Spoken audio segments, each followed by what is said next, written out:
guys! My name is Vel and I am a traveler and an aspiring content creator.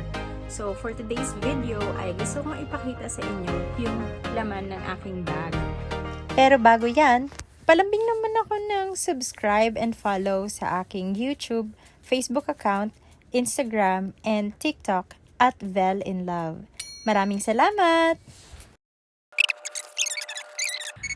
Recently, I just traveled to Iligan City in Lanao del Norte and kahapon, kararating ko lang from Cagayan de Oro. So, naalala ko before, hindi pa ako nagpaplano gumawa ng content, marami ng taong nagsasuggest sa akin na gumawa ko ng YouTube account and i-vlog ko yung mga travels ko.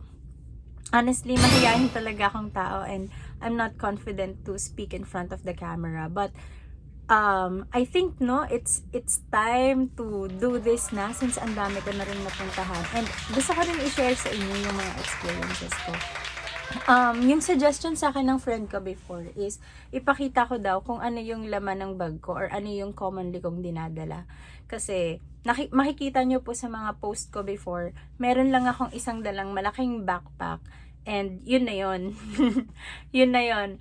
Pero dito sa ipapakita ko sa inyo, sa recent kong travel, mas maliit yung dala kong bag. Wait lang, i-close ko siya. Okay. Hindi ito yung common kong dala or yung dala ko sa mga dati kong gala. Pero nung nagpunta ko ng Lanao, ito lang yung dala kong bag. So, ganyan lang siya kalaki. As much as possible, mas gusto ko talaga na isa lang yung dalang bag kasi ayoko nang nag-check-in ng baggage. Unang-una, magbabayad ka for the check-in baggage.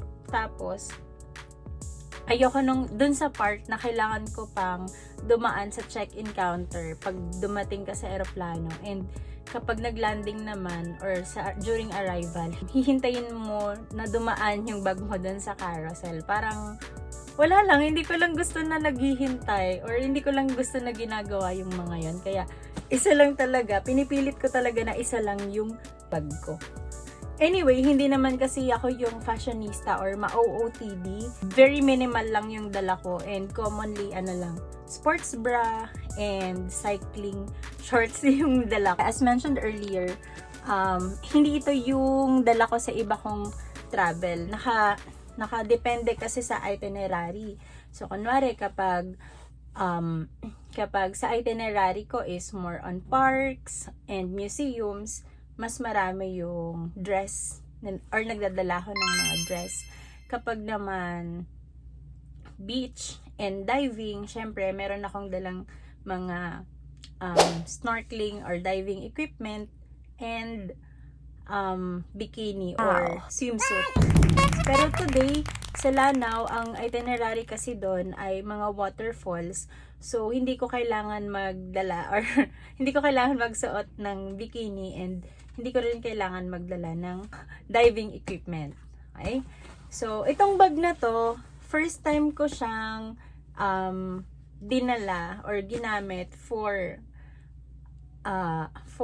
ganitong klase ng travel. Kasi, ito lang yung travel na hindi ko kailangan mag-dive. Kasi yung mga gusto ko talagang pinupuntahan, laging may beach or dagat.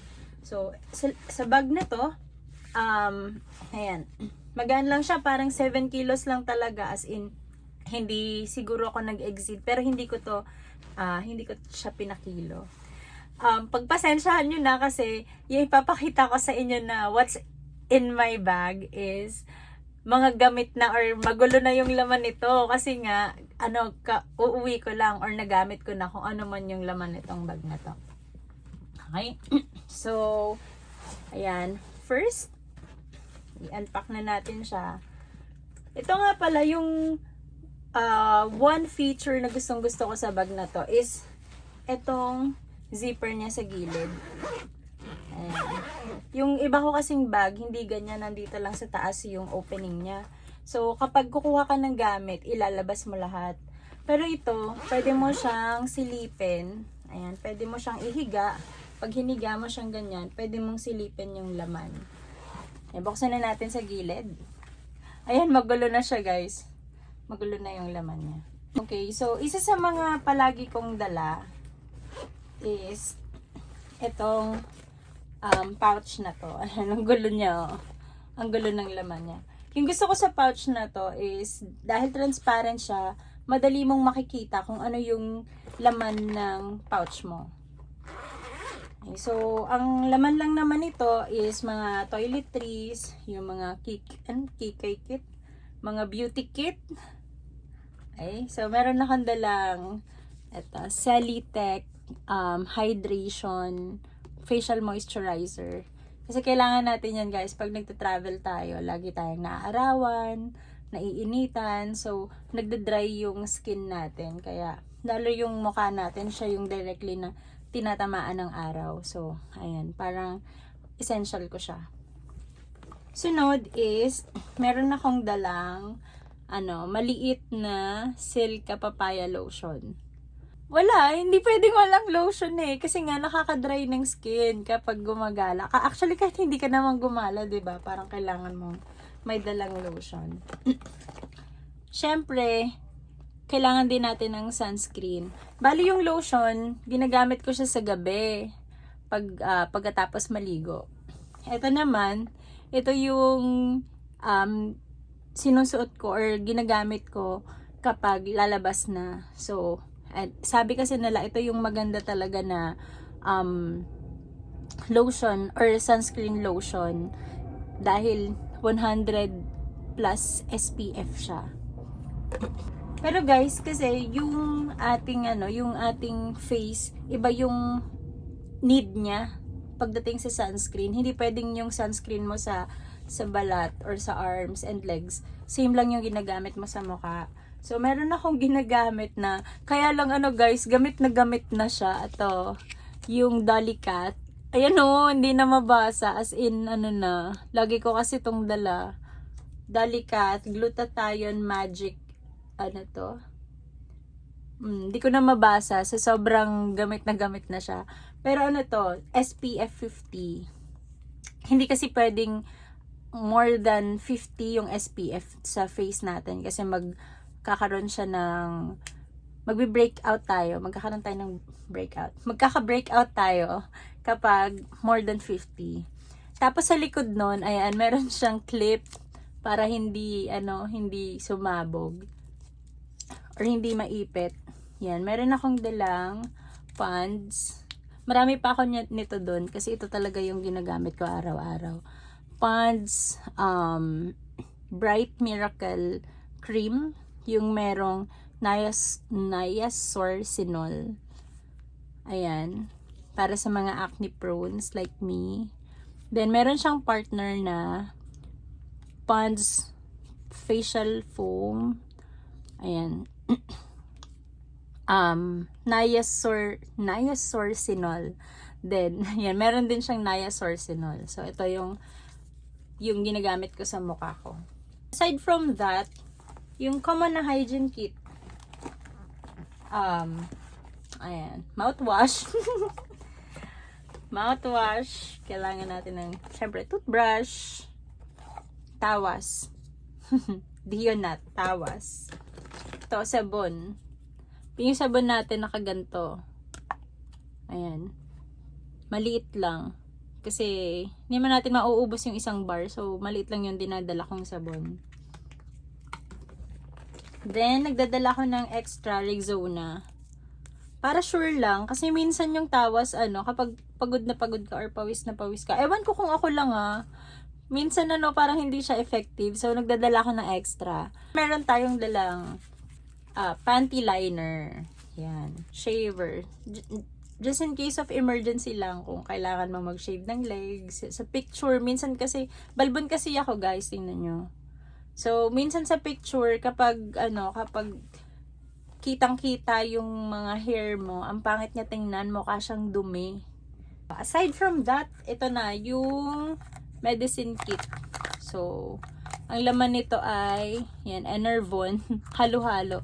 Hindi sila magkakasama, meron siyang plastic pa sa loob. Sa natin. Ayan, nakaganto sila.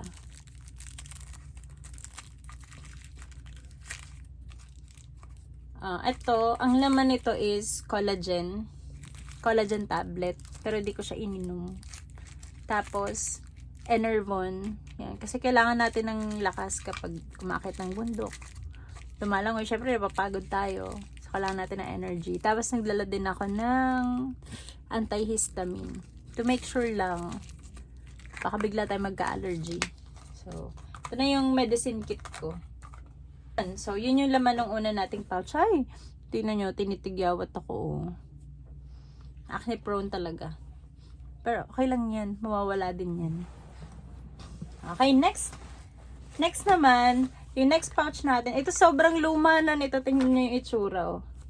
Sobrang luma na. Ito yung dati kong makeup kit. Kaya lang, hindi kasi talaga ako mahilig sa makeup. Ewan ko. Siguro kasi natural yung ganda natin. Charot. Ayan. So, ito yung makeup. Dati kong makeup kit. Hindi ko to laging dala. Kaya lang sabi ko kasi magbablog ako, dapat medyo magpaganda ako ng konti. Kaya, wala. Naisip ko magdala nito. Pero wala siyang masyadong laman. Hindi talaga siya as in super makeup. Kasi mababasa ka. Pupunta ka na falls. Maliligo ka. So, diba? May makeup pa. Pero ito yung laman nitong makeup kit.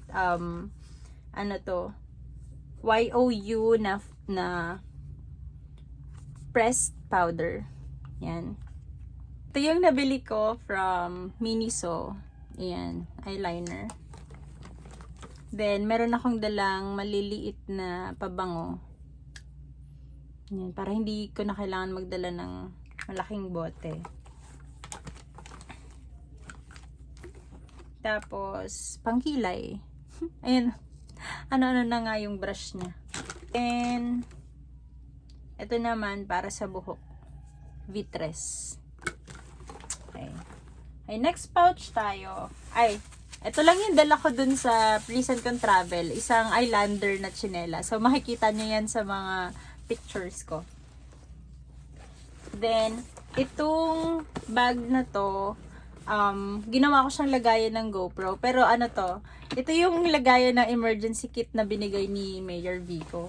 Hindi pa kasi ako nakakabili ng lagayan ng GoPro. Dahil medyo expensive siya, parang 2,000 plus. So sabi ko, sige sa susunod na lang yun. Sa iba ko na lang muna ilalagay. Ayan. So yung laman niya ngayon, mga chargers, batteries, tapos extra lens. Ito yung floater for GoPro. Then, extra lens. Kasi may dala akong isa pang camera. Ayan. Pagdating naman sa clothes, hindi ko siguro mapapakita yung dala kong mga damit. Pero, ito yung commonly ko dala na towel. Dalawa yung ganito ko. Isang blue na mas dark pa dito. Tapos, itong lighter blue. Ano to? Aquamarine blue. Na nabili ko sa Decathlon. Ayan. Gusto ko siya na ginagamit or dinadala pag nagta-travel kasi maliit lang siya. Pero sobrang absorbent niya. Tapos hindi siya nagtitake ng sobrang space sa bag. As in, ayan lang. Eto. Tapos yung kasunod is mga damit na, siguro mga ano lang to, 6 pairs ng clothes. Ayan. Dahil nga, gamit na tong mga to. Ayan, naka-plastic. Baka bumaho to. Ito, naka-plastic pa yung mga dala ko. Pero mga ano to, sports bra and cycling. So, ayan na yun. Yun na yun, guys. Siyempre, dito sa part na to, meron lang lagay ng underwear. Tapos, yung lagay natin ng patty. Lagayan natin ng nipple patch. Ayan. Para pag, minsan kasi, hindi enough na nakabra ka lang. So, kailangan natin ng extra protection. So, nagdadala ko ng nipple patch. I also bring yung mga medicine, aside dun sa pinakita ko kanina. Dito talaga yun nakalagay. Ayan. Sinisipon kasi ako bago umalis. Sobrang init dito sa Manila. So, sinipon ako. Ayan, meron akong baong Giuseppe. Tapos, minsan, nasusugatan ako sa, sa mga lakad. Alam mo, sa mga lugar na mga mababato. Ayan, meron akong dalang plastic strips. Tapos, ang candy. Kain nga muna tayo. Yum. Then, Wala na, yun lang. Wala ko talagang mga hikay keme. No, itong bag na to, nahabi ko na kanina, maganda siya. Kaya bubuksan siya dito. Aside from that, ang dami niyang bulsa. May bulsa dito, bulsa dito. May bulsa pa siya dito. Pero itong part na to, wala kang laman. Sa gilid, may lagayan ng salamin. Ayaw bumukas. May laman tong shades. May naka-plastic lang ng shades. Pero di ko siya ginamit. Then, kabilang side naman, pwedeng lagayan ng tubig. Bote ng tubig. Pero ang laman nung sa akin is, phone stand. Dalawa yung phone stand na dala ko. Isang pang GoPro at saka isang pang phone. Tapos suklay. Ayun na yun, guys! Dito sa backpack na dala ko, sa travel na to, may dala pa akong isang extra bag, camera bag. Ay, walang laman. Walang laman yung camera bag kasi nilabas ko na yung laman nito. So,